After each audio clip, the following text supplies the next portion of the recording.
안녕하세요. 변호사 신포도입니다. 이 영상은 음주운전으로 이미 적발되신 분들을 위해서 만든 영상입니다.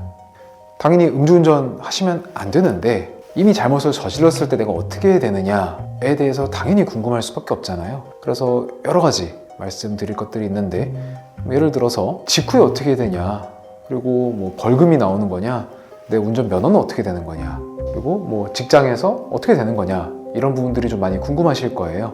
제가 드리고 싶은 말씀은 딱 하나입니다. 어떻게 대응하냐에 따라서 벌금으로 끝날지, 뭐 집행유예 갈지, 심하면은 실형, 감옥에 가는 거죠. 그런 걸로 끝날지 여러 가지 결과가 달라질 수 있다라는 겁니다. 자, 그러면 여러분들 입장에서 가장 궁금하실 질문 하나, 내가 초범인데 실형, 즉 감옥에 가냐, 이게 제일 중요하실 거예요. 이미 운전으로 여러 번 적발되신 분들은 사실 잘 알고 있으실 수도 있어가지고 초범인 분들을 위주로 제가 말씀을 드리는 거예요. 딱 한 번 정말 큰 잘못을 저질렀는데 뉘우치고 다시는 안 할 분들을 위해서 영상을 만들었다 생각하시면 좋을 것 같습니다. 결론부터 말씀드리면은 뭐 무조건은 아니에요. 여러 가지 요소가 있습니다. 이게 우발적인 건지, 그리고 뭐 반성하고 있는지, 다른 인적 피해가 있는지, 뭐 그 외에 여러 가지 요소들이 다 고려가 됩니다. 가장 중요한 거겠죠. 뭐 혈중 알코올 농도.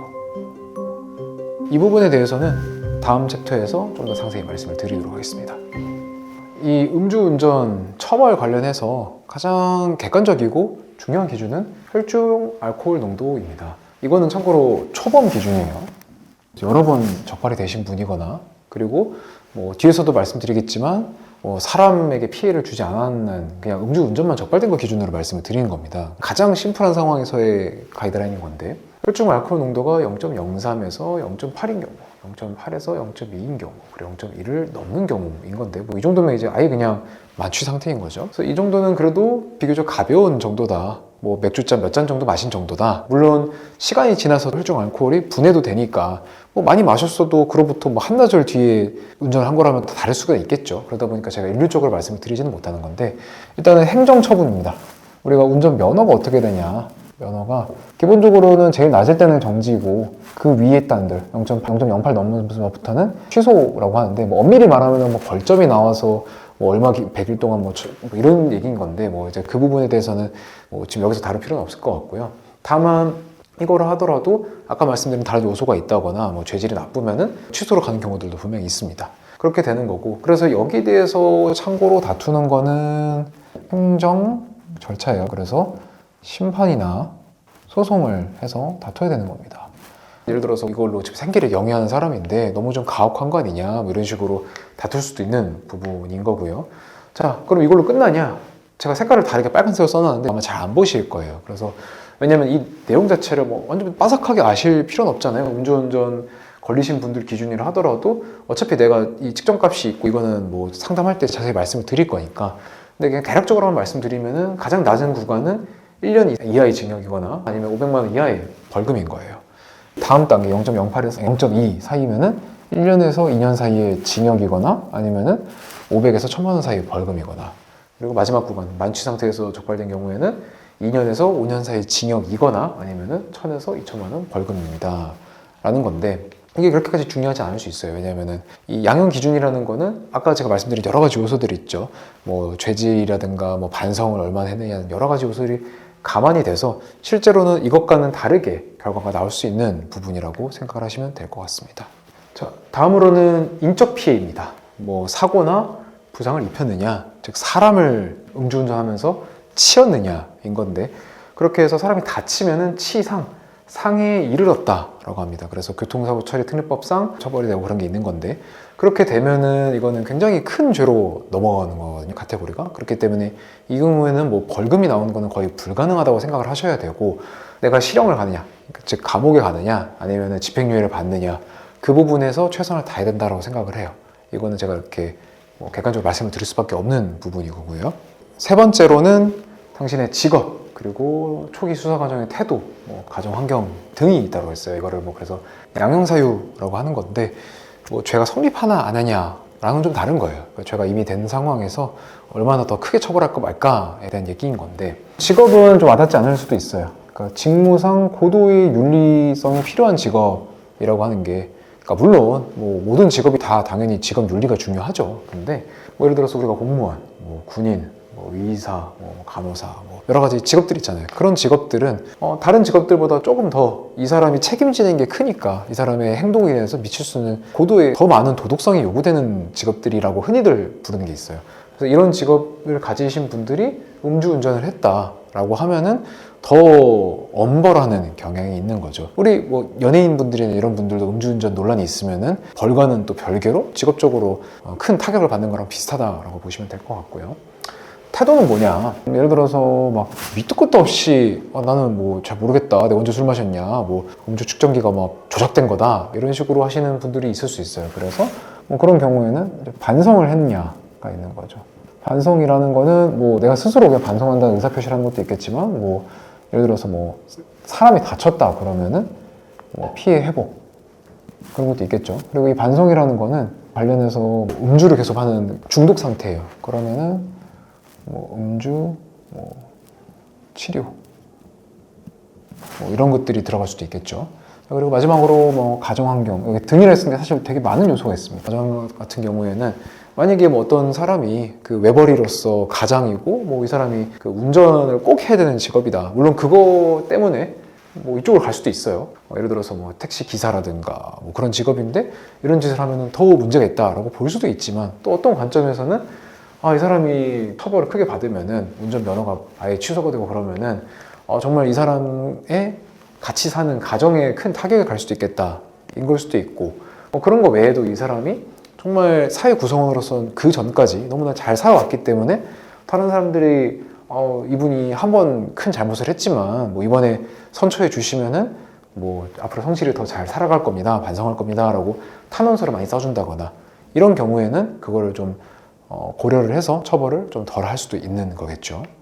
이미 음주운전으로 적발되신 분들께서 절대 하면 안 되는 행동에 대해서 말씀을 드릴게요. 이거는 진짜 큰일 납니다. 크게 세 가지를 말씀을 드렸는데 기본 골자는 간단해요. 아까 말씀드린 태도 중요하다고 했죠. 지금 판단을 내리는 것도 결국에는 경찰 수사관, 검사, 그리고 판사입니다. 이 사람들도 사람인지라 반성하는 기색이 있으면 조금 더 그래도 좋게 봐주려 노력을 하는 거고 정말 뭐 아무 반성도 안 한다거나 뭐 이상한 행동을 하면은 거기에 대해서 이 사람은 정말 갱생의 여지가 없겠다 이런 식으로 판단을 내려서 더 엄벌할 수 있는 거예요. 보시면은 가장 중요한 거는 무조건적인 부인은 하지 말라라는 겁니다.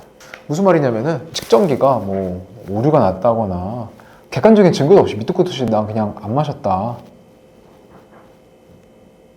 뭐 이런 식의 얘기를 한다거나 뭐가 조작됐다거나 이런 식으로 얘기를 하면은 경찰이나 뭐 검사나 뭐 판사 입장에서도 얘가 아무 반성을 안 하는구나. 그럼 앞으로도 똑같이 술 먹고 운전해 놓고 나는 아예 모른다 라고 잡아떼겠다라는 생각이 들 거 아니에요. 그러니까 무조건적인 부인을 하면 안 돼요. 물론 예를 들어서 내가 억울한 경우도 진짜 있을 수는 있죠. 그런 경우에는 하는 거겠지만 그게 아닌 걸 말씀을 드리는 거고요. 두 번째는 이거랑 좀 연결이 되는 걸 수도 있는데 그 무리한 거짓말을 하지 말라는 거예요. 무슨 말이냐면은 우리가 이미 음주운전으로 적발이 됐으면은 객관적인 증거는 다 갖춰진 경우가 거의 절대 다수일 거 아니에요. 근데 뭐 내가 언제 어디 갔다, 그러니까 기억이 안 나면 안 난다고 해야 되는 거지. 뭐 내가 지원해가지고 아니면 나한테 불리할 것 같으니까 뭐 언제 나와서 뭐 대리를 불렀다가 뭐 안 와가지고 뭘 했다 이런 식으로 동선을 막 말한다거나 시간을 뭐 전혀 엉뚱한 시간으로 말을 한다거나 예를 들어서 술을 언제 마셨어요 했는데 뭐 그보다 훨씬 전에 마셨다라고 해서 그러면은 알코올 농도가 낮겠다 싶어가지고 이런 걸 꺼낸다거나 아니면 음주량을 내가 실제 마신 것보다 훨씬 적게 얘기를 할 수도 있잖아요. 그래서 그런 식으로 거짓말을 했다가 객관적으로 뭐 측정기라든가 뭐 혈액을 채취해가지고까지도 다 볼 수가 있는데 나중에 와서 말을 바꿔봤자 통하지 않는다라는 겁니다.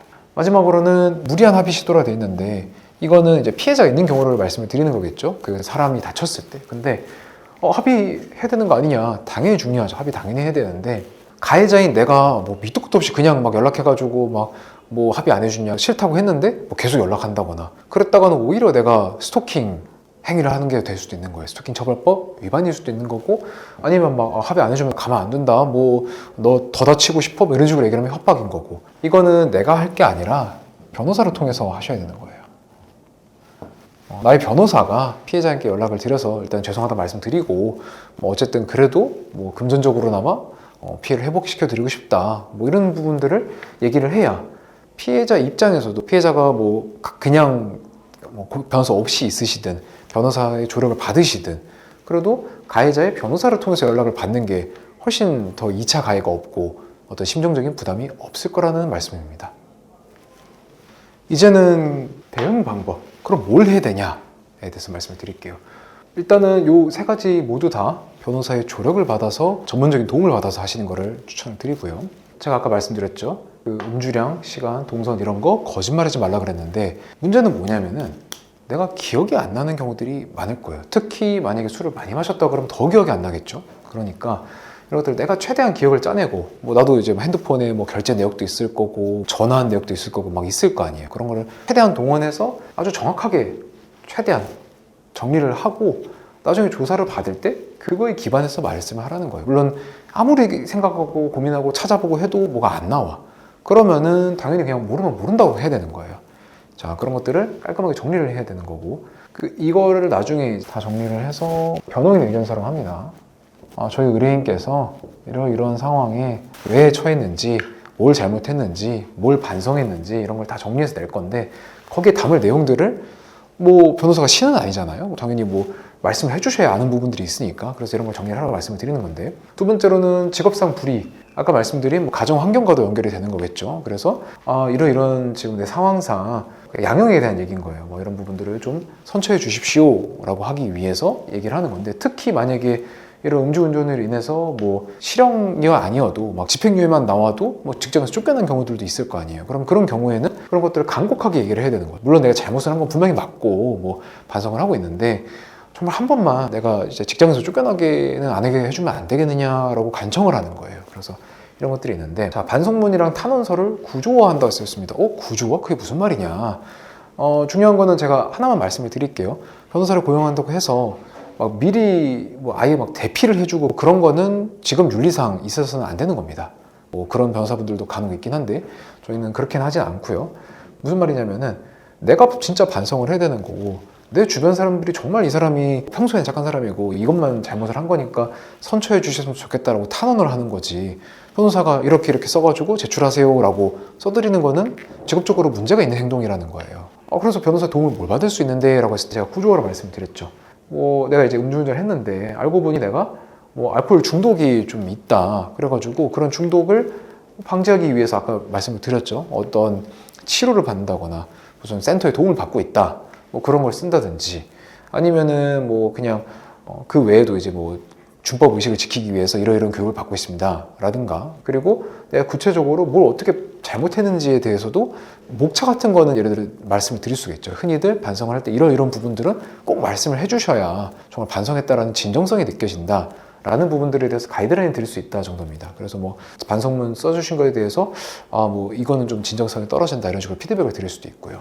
그리고 탄원서는 뭐 뭘 구조한다는 거냐, 주변 분들께 이제 탄원서를 써달라 그러면은 뭘 써야 될지 아예 몰라요. 그렇다고 막 저희가 샘플을 들어가지고 그걸 똑같이 베껴 쓰세요 이런 식으로 하는 것도 문제의 소지가 있으니까 그건 아니고 이런 내용들이 정말 중요합니다. 특히 이 사건에서는 이런 부분에 대해서 좀 더 주변 사람들이 신경을 써줬으면 좋겠습니다 라고 말씀을 드리는 거예요. 그런 게 없이 탄원서가 나오잖아요. 그냥 만약에 내가 뭐 변호사 도움 없이 그냥 주변에 막 탄원서 좀 써달라고 얘기를 하면은 뭐 진짜 무슨 밑도 끝도 없는 그런 것도 되게 많이 나와요. 그냥 뭐 이 사람 잘못 없어요, 뭐 용서해 주세요, 뭐 이 사람이 그런 짓 했을 리가 없어요, 막 이런 식으로 나오잖아요. 그러면 오히려 역효과가 나는 거예요. 뭐 수사관이나 판사 입장에서 짜증 나잖아요. 뭐 반성한다고 한참 했는데 탄원서 읽어보니까 뭐 억울한 생사람 잡지 마세요, 뭐 이런 거 적혀 있어요. 그러면 큰일 나는 거거든요. 그래서 그런 사태가 안 일어나도록 그 조력을 드린다는 얘기예요. 그래서 이런 것들을 다 종합해서 변호인 의견서 그리고 조사 받을 때도 변호사가 동석을 해서 같이 옆에 앉아서 뭐 예를 들어서 내가 기억이 안 나는 거를 막 지어내려고 막 뭐 압박을 당해가지고 말을 할 때 그런 거 말하지 마라 라든가 이런 부분에서 도움을 드릴 수 있다라는 겁니다. 지금 당신은 음주운전으로 이미 적발되셨습니다. 과거를 돌이킬 수는 없어요. 그럼 어떻게 되느냐? 대응 방안이 중요해요. 지나간 과거는 돌이킬 수 없으니까 어떻게 대응하냐가 중요합니다. 결국에는 변호사로부터 철저하게 조력을 받으면은 실형 나올 거 집행유예 받을 수도 있고 집행유예 나올 거 벌금 받을 수도 있다 라고 말하면 어느 정도는 과장일 수도 있겠죠. 그렇지만 제가 이 영상에서 말씀드린 내용들 하나하나 다 숙지해서 그 부분들에 대해서 완전한 대비가 있어야 된다라고 생각을 합니다. 그래서 저는 이 영상을 보는 분들이 그래도 참 다행이라고 생각을 해요. 분명히 잘못은 했지만 여기에 대해서 앞으로 어떻게 내가 반성을 해야 진정성이 있다고 느껴질지, 어떻게 피해자들의 피해 회복을 할지, 그리고 조사를 받을 때 내가 잘못을 한 것만큼 벌을 받아야지 더 억울하게 벌을 받는 것도 부정의한 거잖아요. 그래서 그런 부분들에서 충분히 도움이 되는 영상이었으리라고 믿습니다. 이상으로 이렇게 오늘 음주운전 대응에 대해서 말씀드린 저는 법무법인 심의 심준섭 대표 변호사입니다. 그리고 유튜브에서는 심포도, 변호사 심포도라고 치시면 나올 겁니다. 궁금하신 사항 있으시면 댓글로 물어보시면 제가 친절하게 말씀을 드리도록 하겠습니다. 감사합니다.